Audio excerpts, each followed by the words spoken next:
Hello. With Store Champs coming up, I wanted to do just round off some of these videos on what to expect because there's been a bit of a change of, not a huge change in the meta, but Green Steel was back, and that just means the meta is now taken up a bit more by that, and it dilutes the rest of the deck. So it's getting into a nicer position where if you want to bring Blue Steel, which I'll probably bring Blue Steel to Store Champs, the likely chances the meta chasers might go for Green Steel, Steel Song, or Ruby Sapphire. So as long as you can get two-thirds of those matchups with Blue Steel done, you should be winning overall, or just any deck as well. As if you bring your Ruby Amethyst and you go, well, my Ruby Amethyst can beat two of those three, that's going to be fine. So yeah, the two sort of big versions of Green Steel, and there's only minor detail changes, but I think it does affect the way you play. We'll start looking at Zan's version, which uses the morphs, and then I'll go over to Byven's list as well, which will be the jumping point for how some people might want to build it and how I personally like to build Green Steel as well and play it. So this version I think is more control based. It really just wants to lock you completely out of the game.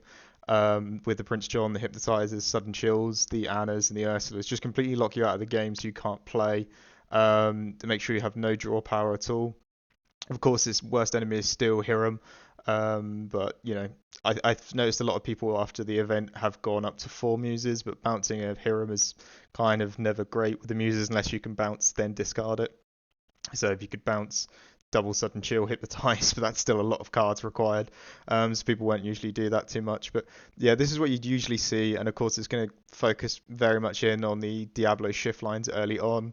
They can use the morph to set up the turn 3 beast and get the card draw from that, unless the beast is interrupted. Also, the morph is just another target for the Diablo if they miss the turn 1 Diablo. So there's just a lot going on there, really. With this list, and of course they're still going to keep the four Petes because Pete is just more disruption, so it's just very good for that deck. But yeah, this is entirely what you'd see. The two Annas as well, I don't see that changing. I think that's staying at about two. The only thing, as I say, you think you see changing is the Muses.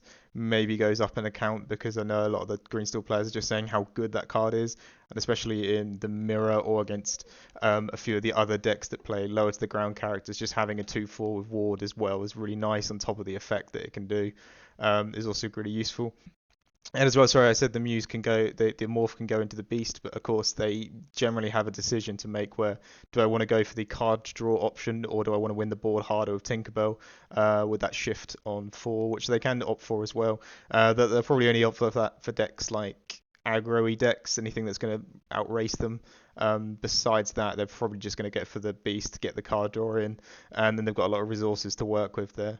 But yeah, I think you know how it is. They're just going to want to set up their discarding. So anything to remove the Prince John and the Diablo is pretty good because I always find with Green Steels it's fairly greedy at what it wants to do.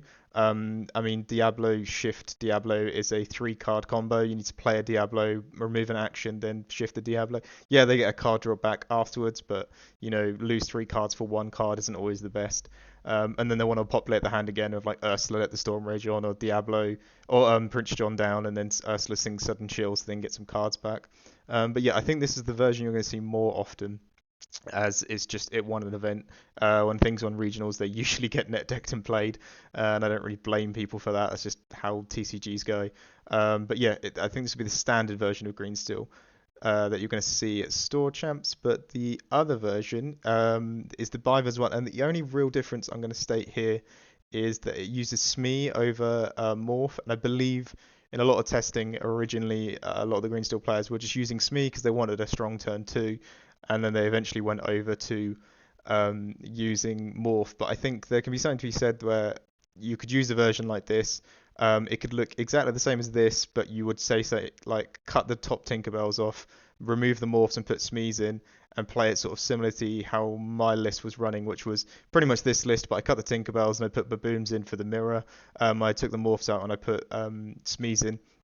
And this version is just because, as you can see, you've got Captain Hook and Diablo, so they're just, in a sense, trying to make sure they get something down on 1, something to control and contest the board, and also quest as well. Smee's a good 2-quester, really good 2-quester. Later on in the game, he's a better top deck than Morph would be, because you can play him down and then maybe get 2 lore out of him. So there's two versions here, and what I'm trying to say, the main difference is this is a more control-based, shifting the morph to get the early beast out or the earlier bigger characters. A lot of disruption in there, and just play the control version that Green still usually wants to do, lock you out of any card draw, lock you out of any hand that you can play with, and then tend to your board from there on out with using Ursula and removal. But if you play the Smee, you might be opting for a more aggro-based build. And of course, this one, it looks a lot more aggro because you could go Captain Hook, Smee, set up your Prince John, play a Friar Tuck. There is no Ursula to play on 3. I think you could still include Ursula on an aggro build. I did because she's just still good. She's like on the draw. I think Ursula Singlet the Storm Rage on is probably one of the best plays you can make on the draw in this game right now. That's just my opinion on Lorcana. But yeah, I think the main two differences is if you're going to see a Smee in a build, it's more likely that they're going to go for an aggro-based, quick questing, discard you along the way version. And then if you're seeing a morph version, it's more of a control. They probably want to play a bit longer. They're going to want to just stomp you out of the game, get you no cards in hand, and then turn sideways and win. Because the way that Green Steel also works is that once they've locked you out of the game, they've got things like Prince John who can quest for 2, and in this build you've got Anna as well who can quest for 2. But this one, it consistently is going to be playing 2 questers. So you've got after the Hook or Diablo on turn 1, you've got a Smee that could come down. Then you've got a Prince John, you've got a Friar Tuck, and then you've got a Lucifer or a Beast as well. And all these things just quest for 2, as well as do really impactful things on the board. I would say with the top end sort of builds like which are a bit more aggro focused. Then again, I'm actually talking on Byvan's behalf. I don't know if he was going for a more aggro build, but I've always found with Green Steel, you can go for a more aggro build. They would probably cut the Tinkerbells because you just want to be top decking something and playing it, and you probably want to cap your ink out at 5. So, as much as I use both these lists as examples, I still don't think it would be out of the realm of possibility to see the Merfolk Flynn, Prince John lines. The only reason that's sort of not as impactful as it used to be, in my opinion as well, is Steel Song can just deal with Merfolk Flynn quite easily, and then on top of that, against RP, you're not challenging their Flynn if they just want to Flynn on 2, which they shouldn't do against discard, but I don't think a lot of players know that they shouldn't be doing that against discard. It won't challenge the Flynn, and the Flynn can just sit there getting some nice lore until it's dealt with. So yeah, I think the main two versions of Green Steel is you're going to see primarily this more control version that's going to be using the morphs, the early shift lines, lock you out of the game completely, keep the Diablo to get that massive advantage from all the card draw, get some hidden coves down. I'd even wouldn't be surprised if some players increase their hidden cove count from 2 to 3.